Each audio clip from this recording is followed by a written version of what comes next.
स्वागतं कृष्ण शरणागतं कृष्ण स्वागतं कृष्ण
सत्यं सत्यस्य योनिर्निहितं च सत्यं सत्यस्य सत्यमित सत्यनेत्रं सत्यात्मकं त्वां शरणं प्रपन्नं स्वागतं कृष्ण। देवता स्वागत कर रहे हैं भगवान का, गर्भ में स्तुति हो रही है। धीरे धीरे आ रहा है भादों का महीना, मेरे भगवान आने वाले। नारद जी ने सोचा थोड़ा जाकर के इसको कंस को डराऊं तो सही। तो नारद जी कंस के पास जाते हैं, आपको मालूम है ना 8वां आने वाला है। तो पूछता है हाँ आने वाला तो पर कैसा होगा? काला काला होगा, पेट में मूंछों वाला होगा। अच्छा उसके पेट में मूंछें होंगी? हाँ। तो कंस की ये स्थिति बन जाती है कि दाल में जो छिलके देखता है काले काले तो वही सोचता है, कहीं डर जाता है। रात भर नींद नहीं आती, कभी कभी सपने में भी काला काला देख करके सोच करके चिल्ला उठता है, काला काला काला काला, मुरली वाला, पेटों में मूंछों वाला। सोच स्वप्न बन गई। ये स्थिति इतना चिंतन हो गया था कृष्ण का कंस के कि जहां भी देखता है वही दिखाई देता है। 20,000 सैनिक बुलाता है, कहता है चारों ओर से कारागार को इस तरह से घेरो कि किसी भी प्रकार से वो निकलने ना पावे। 20,000 सैनिक कंस ने कारागृह में लगाया। मेरे प्रभु अष्टमी तिथि के भादों का महीना, रोहिणी नक्षत्र, अष्टमी तिथि, बुधवार दिन, ठीक 12 बजे माता देवी का वो कारागृह आज मंदिर बन गया, जगमगा उठा। कारागृह में प्रकाश हो गया, पूरे ब्रजमंडल में सन्नाटा छा गया, लोग गहरी नींद में सो रहे हैं और मेरे गोपाल का प्राकट्य हो गया। बोलिए बाल कृष्ण भगवान की जय। भगवान का चतुर्भुज रूप है, वही माता कौशल्या का भाव यहाँ भी होता है और माता देवकी के कहने पर भगवान छोटे होते हैं। तमुद्धतं बालकमम्बुचेक्षणं चतुर्भुजं शंखगदायुधं श्रीवत्सलक्ष्मङ्गलशोभिकौस्तुभं पीताम्बरं सान्द्रपयोदसौभगम्। माता देवकी ने मेरे प्रभु की इस झांकी को देखा, शंख चक्र गदा पद्म, कितना सुंदर भगवान का स्वरूप है, जिस रूप में हजारों हजार कामदेवों की शोभा विराजमान है। देवकी मां उस रूप को देख करके प्रणाम करती है। मृत्युर्मृत्युव्यालभीतं पलायन लोकान् सर्वान् निर्भयं नाद्य गच्छत्। कितनी सुंदर बात कह रही है। हे मेरे माधव, मृत्यु के भय से भयभीत प्राणी जब आपके चरणों का आश्रय ले लेता है, मृत्यु व्यालभीता। मृत्यु के भय से भयभीत प्राणी हे मेरे नारायण जब आपके चरणों का आश्रय ले लेता है तो हे मेरे गोविंद आप उसे अभय दे देते हैं, आप उसका अभय प्रदान कर देते हैं। मैं किन शब्दों में आपके इस कृपा का जो आपने मेरे ऊपर कृपा की है, आपकी एक झलक प्राप्त करने के लिए बड़े बड़े योगी, बड़े बड़े तत्वदर्शी संत जन गमा दिया करते हैं और वो ब्रह्म, वो प्रभु मेरे आंखों के सामने खड़े हैं। मैं कितनी धन्य हूं, आप जैसा पुत्र मुझे मिले। वाह, धन्य हो गई मैं। अब भगवान ने सोचा कि इस मां के हृदय में कितना वात्सल्य है। मां देवकी कहती मैं रक्षा कैसे कर पाऊंगी, आप मुझे, भगवान ने कहा मुझे गोकुल पहुंचाओ। नंद पत्नी ने इसी समय कन्या को जन्म दिया है, हमें लेकर के चलो और वहां सुला दो और ला करके उस कन्या को कंस को सौंप दो। हथकड़ी लगी है, बेड़ियां लगी है, कैसे पार कर सकता है। पर भगवान ने जैसे ही अवतार लिया वैसे ही बेड़ियां खुल गई, कारागृह प्रकाशमय हो गया। कहने का मतलब जब हृदय के अंदर वास्तविक भक्ति का प्रादुर्भाव होता है तो ये मन को चंचल करने वाली जो बेड़ी है, इस मन को चंचल करने वाला जो पाप है, भगवान के सानिध्य में बैठ करके अगर मेरा मन चंचलायमान हो रहा है, दिमाग दौड़ रहा है, तो ये समझिए, ये कथा कहती है, ये धर्म कहता है कि ये पाप है।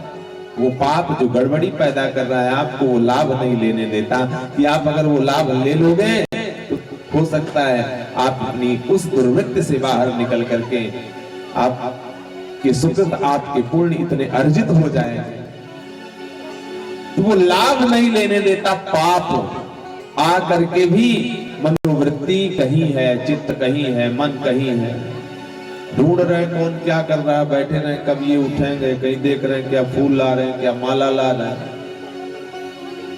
मन नहीं लग रहा है, किसी भी प्रकार से मन नहीं लग रहा है। ये मनोवृत्ति, ये जीवन के हमारे जो सुकृत हैं, उन सुकृतों का क्षय है। तभी तो भगवान के चरणों की सानिध्य में भी आके अपने मन को नहीं लगा पा रहे, और यही यहां यही सिद्ध करना। भगवान कहते हैं मुझे लेकर के चलो। कहने का मतलब जहां भगवान है वहां किसी प्रकार का कोई बंधन नहीं है, अभिमुक्त है जीव। हृदय में अगर गोविंद समाहित हो गए तो आप अभिमुक्त हो। न समय की परवाह है, न खुद की परवाह है, न जीवन की आह है, क्योंकि इस समय तो मेरे अंतःकरण में मेरा प्रियतम समाहित हो गया है, तो उसके सिवा कुछ नहीं है। मेरे अंदर न कोई वासना है, मेरे अंदर न कोई विकार है, न मेरे अंदर कोई भौतिकता है, न मेरे जीवन में कोई समय का बंधन है। अब तो मैं उसकी हो गई हूँ, वो मेरा हो गया है। जहां चाहे जिस रास्ते में जहां बैठा दे, बस मेरे ये कर्णपुट उसकी दिव्य मंगलमयी चिन्मय कथा को श्रवण करके मेरे जीवन को, खुद के जीवन को कृतार्थ करने के लिए लालायित हो रहे हैं। वो सुंदर कथा कि वो पावन रसधार इन कर्णपुटों से होकर के मेरे अंतःकरण को आह्लादित करे। फिर तो भाव ये है, बेड़ियां खुली, सो गए हैं मंत्री, जो चौकीदार है, जो रक्षक हैं, सो गए। कहने का मतलब यही है कि जहां भगवान है वहां कोई बंधन नहीं है। लेकर के जाते हैं, माँ यशोदा के बगल में सोई हुई योग माया को उठाते हैं और ठाकुर जी को लेकर के आते हैं। बड़ी सुंदर कथा है। भादव का महीना, वो अंधेरी रात, घुमड़ घुमड़ कर हल्के हल्के हल्के शब्दों में गरजते हुए बादल, झिमझिमाती हुई वो पानी की बूंदें, प्रकृति में लहराते हुए वो प्रकृति के पक्षी, जल जंतु अपने अपने भाव में अपनी अपनी आवाज से शायद ये कह रहे थे। कहीं मेढक की आवाज निकलती है, कहीं सर्पों की आवाज आ रही है, कहीं से रात्रि को विचरण करने वाले पक्षियों की आवाज सुनाई देती है। मंद मंद हास्य स्मृति से बारिश हो रही है। वो बादल हल्के हल्के घुमड़ घुमड़ करके मंद मंद गर्जना के साथ वृष्टि करते हैं। शायद वो भी अपने जन्म को सफल कर रहे हैं। शायद वो पक्षी, वो जीव भी अपने शब्दों में कहना चाहते हैं, काश प्रभु रात्रि में, रात्रि की ये वेला हमारे लिए कितनी सुखद है। दिन में तो सब दर्शन दे देते हैं, ये दिन में जन्म होता है तो इन रात्रि में विचरण करने वाले जीवों को दर्शन नहीं होता। इसलिए भगवान इस बार रात्रि में जन्म लेकर के इन रात्रि की वेला में भी विचरण करने वाले उन जीवों को दर्शन दे रहे हैं, रात्रि की उस प्रकृति को दर्शन दे रहे हैं। इतना सुंदर भगवान का वो दिव्य स्वरूप है। चलते हैं, यमुना जी पत्नी है, देख करके प्रियतम को बढ़ने लगी। भगवान भी बैठे बैठे सूख में मुस्कुराते हैं, क्योंकि है ऊपर। यमुना जी बढ़ने लगी, कहीं पता ही नहीं है, और बढ़ रही है चरण छूने के लिए। तो चरण तो मिला नहीं, बाबा की दाढ़ी पहले मिल गई। चरण छूने को कालिंदी पाई नहीं, बाबा की दाढ़ी पहले मिल गई। तो संतों ने भाव दिया है कि प्रभु ने बड़े तेज से पैर मारा। अरे अभी तो कलयुग दूर है और बाबा की दाढ़ी तो पहले छूने लगी। बाबा की दाढ़ी तो छुई जाएगी कलयुग में।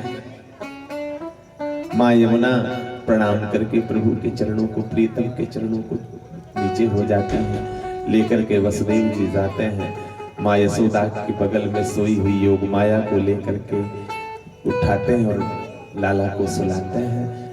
फिर से आया, जैसे ही कारागृह में प्रवेश करते हैं, बारी बारी से सब जो कैदी वो हैं, रक्षक हैं, दूत हैं, वो जगते हैं और पुनः माता देवकी और वसुदेव जी बेड़ी में बंध जाते हैं। यानी माया आ गई तो बेड़ी आ गई, यही है ना, माया आ गई तो बेड़ी आ गई। ये माया का प्रभाव है जो भगवान के सानिध्य में बैठ करके हमें उसकी भक्ति नहीं करने देती। इस चित्त को कितना घुमा रहा है वो माया, वो मोह इस वृत्ति को कितना चंचल किया हुआ है। वो पाप हमारी मनोवृत्ति को कितना घुमा दिया है। हमें तो ये सब अच्छा नहीं लगता। हमने तो बड़ी कथा सुनी है, हम तो रोज कथा सुनते हैं। अरे खाक कथा सुनते हैं, जो भगवान की सानिध्य में बैठ करके जब अपने मन को प्रियतम के चरणों में नहीं लगा सकते तो क्या कथा सुनते हैं? उस कथा से फायदा क्या जो इस कर्ण यहाँ से आकर के इधर से निकल ली? जिस कथा को श्रवण करके आपने अपने जीवन के चरित्र को नहीं बदला, क्या कथा श्रवण किया आपने? आपको या तो कोई सुनाने वाला नहीं मिला या तो कलियुग आप प्रभाव कर गया। हम तो कहते हैं कथा ऐसा कोई है नहीं जो कथा श्रवण करके अपने जीवन के चरित्र को न बदलते। यही तो भक्ति है, यही तो प्रिय का प्रेम है कि कुछ तो बदले, उसे पाने के लिए कुछ तो प्रयत्न करें। ये माया का बंधन तो इतना जकड़े हुए है, जब इससे मुक्त होने का प्रयास करेंगे तभी तो प्रियतम के दर्शन होंगे, पर हम मुक्त होना नहीं चाहते हैं। कंस को बताया गया 8वें का जन्म हो, बड़ा खुश हुआ, आता है बेड़ी खोलता है, माया योग माया के चरण पकड़ता है और जैसे पूर्ववत बालकों को उठा करके पत्थर में पटकता था, इस बार तो चरण छूटा और आकाशवाणी पुनः होती है, दुष्ट कंस तुझको मारने वाला ब्रजमंडल में पैदा हो चुका है, खबरदार। कंस के पैरों के नीचे से जमीन खिसक गई। आइए अब चले ब्रजमंडल की ओर। बड़ा सुंदर भाव है। पता है नंद बाबा की 75 की उम्र है गई है,